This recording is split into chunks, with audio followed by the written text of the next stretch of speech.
खुलुमबाय जोंनि बे फंनैसो बाथ्रा बुंफोरनो सुजुग होनायनि थाखाय दिनै जोंनि दुलाराय बर' समाजनि थाखाय जोबोद दुखुनांथाव खौरां बियो। आदा राजेन्द्र बर' बिथाङा गिबियाव डिस्ट्रिक्टनि आरो सेन्ट्रेल दुलाराय बर' समाजनिनो आफादगिरि जानानै 2006 निफ्रायनो दैदेनबोदोंमोन।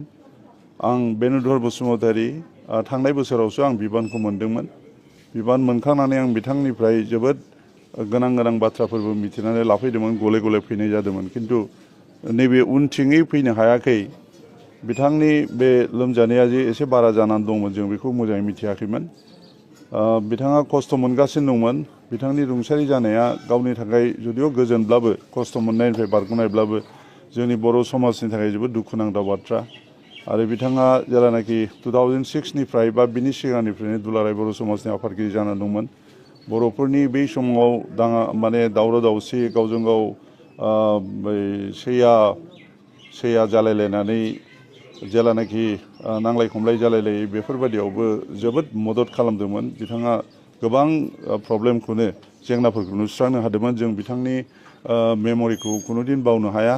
बर' समाज होनब्लानो आदा राजेन्द्र बर' बिथांनि मुङा जेब्लाबो फैबाय थागोन आरो जों बेखौ जेब्लाबो बावनो हाया। जों मिजिंथियो बिथांनि रुंसारि जानाय आत्माया जाहाथे जेब्लाबो इसोरनि खाथियाव थानानै गोजोनै थानो हायो आरो बिथांनि गाव गालांनाय न'खराबो जेब्लाबो गोजोन जानानै थायो आरो बे एफा गिदिर खहाखौ बिथांमोनहा सहायनो हानाय जाहाथे बिसोरनाव सक्ति थायो। बिनि थाखाय जों इसोरनाव बर' समाजनिफ्राय आर'ज गाबबाय आरो बिथाङा जाहाथे जोंखौ आशीर्बाद हरो नुस'यै जायगानिफ्राय जाहाथे जोङो जेब्लाबो समाजखौ दैदेननायाव देरहासार जाफुङो। खुलुमबाय। नंगौ, बियो जोंनि जोबोद दुखुनि सान। आदा राजेन बर' समाजनि गोबाव समनिफ्रायनो आफादगिरि महरै हारिखौ जाथिखौ गोबां गुदु गादा समनिफ्रायनो दैदेनबोनाय, हमथाना लाखिबोनाय। जोङो दिनै बिथांनि बे जोबथा बिदाय समाव आङो जोंनि क'क्राझार जिल्ला कंग्रेस कमिटिनि आफादगिरि आरो लोगोसे जिल्लानिनो मिडिया डिपार्टमेन्टनि चेयारमेन आब्दुल बारेक बिथां आरो ब्लकनि जेनेरेल सेक्रेटारि बिथांखौ लानानै दिनै बिथांनि जोबथा सानाव जोङो बिथांखौ बिदाय होनो फैदों। दा दिनैनि बे दुखुनि समाव आं बेखौल' बुंनो सानदों, न'खरनि बिसाफोर दङ, बिसालाफोर दङ, बिसाजोफोर दङ आरो न'खरनि गासैबो थानायफ्रा जाहाथे बिथांमोनहा दिनै बिथांनि बिदायनि समाव दुखु जानाङा। मानसिया फैयो थाङो, बेनो जोंनि मानसिनि नियम, इसोर खानानै होखानाय। खिन्थु मोनसेल' चेलेन्ज जे नोंथांमोननि दुखुनि समाव जों दङ। नोंथांमोननि बिफाया दिनै हारिनि गोबां कन्ट्रिबिउसन अबदान खालामबाय।